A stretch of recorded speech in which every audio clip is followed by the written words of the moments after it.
चलिए आज राजस्थान की एक ऐसी सच्ची और दिल दहला देने वाली कहानी में चलते हैं। एक ऐसी कहानी जो शायद हमें ये सोचने पर मजबूर कर दे कि क्या हम वाकई इस दुनिया में अकेले हैं। जरा सोचिए, किसी साये या भूत को देख लेने से भी ज्यादा खौफनाक क्या हो सकता है भला? शायद एक ऐसा साया जो बिना हिले डुले बड़े सब्र के साथ सिर्फ और सिर्फ किसी का इंतजार कर रहा हो। तो अब कहानी की उस रात में उतरते हैं, वो रात जिसने एक इंसान की दुनिया हमेशा के लिए बदल दी। बात है साल 1998 की। राजस्थान में एक बिल्कुल वीरान जगह पर एक कंस्ट्रक्शन साइट थी। वहीं पर नरेंद्र नाम का एक मजदूर काम करता था, जो बाकी लोगों से कुछ दूर एक अकेले टेंट में रहता था।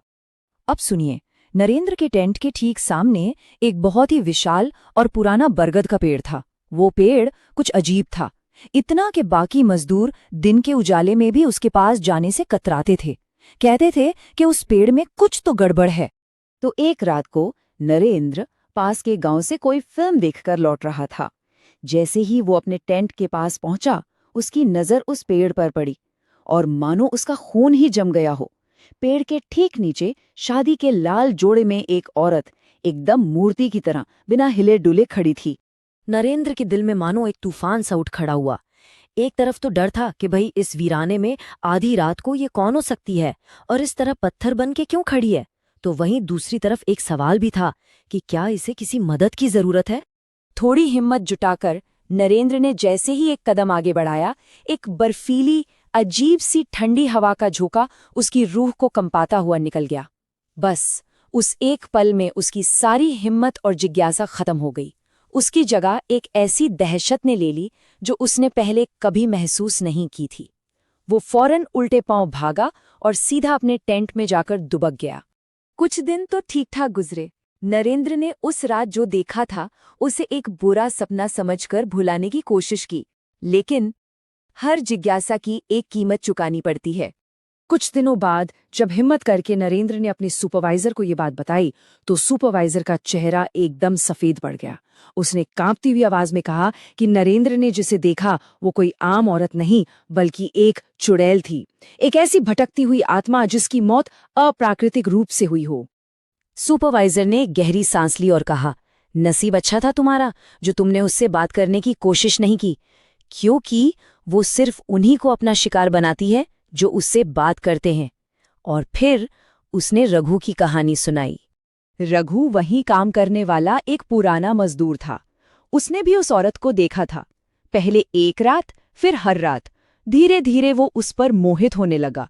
उस औरत ने रघु से मिलने के लिए बस एक शर्त रखी थी कि वो कभी भी उसका चेहरा देखने की कोशिश नहीं करेगा। लेकिन एक रात नशे की हालत में एक दोस्त ने उसे उकसा दिया और रघु ने अपना वादा तोड़ दिया। अगली सुबह रघु की लाश उसी पेड़ के नीचे मिली। उसका शरीर ऐसा सिकुड़ गया था मानो किसी ने उसकी सारी जिंदगी निचोड़ ली हो, और उसकी वो आंखें खुली की खुली रह गई थी, जिनमें एक ऐसी दहशत जम गई थी जिसे देखकर किसी की भी रूह कांप जाए। रघु की कहानी सुनकर नरेंद्र तो दहशत से बीमार ही पड़ गया। उसे हर रात लगता जैसे कोई उसके टेंट के बाहर खड़ा है, उसका इंतजार कर रहा है। उसकी ये हालत देखकर एक बूढ़ा चौकीदार उसके पास आया, एक ऐसा शख्स जो उस आत्मा का राज जानता था। उस बूढ़े आदमी ने बताया कि जिसे सब चुड़ैल चुड़ैल कहते हैं, वो कोई चुड़ैल नहीं, वो तो मीरा थी। कभी जीती जागती हंसती खेलती एक लड़की जिसकी अपनी एक दर्दनाक कहानी थी। करीब 20 साल पहले मीरा को एक लड़के से मोहब्बत हो गई थी जो दूसरी जात का था। वो दोनों दुनिया की नजरों से बचकर हर शाम उसी बरगद के पेड़ के नीचे मिला करते थे। पर एक दिन गांव वालों ने उन्हें देख लिया। लड़के को बहुत मारा पीटा और गांव से बाहर निकाल दिया। मीरा को घर में कैद कर दिया गया, पर वो एक रात भाग निकली और उसी पेड़ के नीचे जाकर खड़ी हो गई। पूरी रात वो अपने प्रेमी का इंतजार करती रही। उसे ये पता ही नहीं था कि वो अब कभी लौटकर नहीं आएगा। और जब सुबह हुई और उसका इंतजार खत्म नहीं हुआ, तो टूटे हुए दिल के साथ मीरा ने उसी पेड़ के एक डाल से लटककर अपनी जान दे दी। मीरा की ये दर्द भरी दास्तान सुनाने के बाद उस बूढ़े आदमी ने नरेंद्र की आंखों में देखा और वो आखिरी बात कही जो सबसे ज्यादा खौफनाक थी। उसने कहा, उस रात जो बर्फीली हवा तुम्हें छू कर गुजरी थी, उसका मतलब है कि उसने तुम्हें चुन लिया है, अगर तुम यहाँ रुके तो वो तुम्हें अपनी तरफ खींचेगी, आवाज देगी, और एक दिन तुम खुद को रोक नहीं पाओगे। बस इतना सुनना था कि नरेंद्र की पूरी दुनिया हिल गई। उसने उसी पल, उसी वक्त अपना सारा सामान बांधा और उस कंस्ट्रक्शन साइट से हमेशा हमेशा के लिए चला गया। उसने एक बार भी पीछे मुड़कर नहीं देखा। नरेंद्र तो बचकर निकल गया, लेकिन उस पेड़ और उस इंतजार की कहानी वहीं खत्म नहीं हुई। कहते हैं बाद में उस पेड़ को काटने की कई कोशिशें हुई, पर हर बार कोई ना कोई भयानक हादसा हो जाता। और नरेंद्र, वो जहां भी रहा, सालों तक उसे कभी कभी अचानक वही बर्फीली ठंडक अपनी गर्दन पर महसूस होती थी।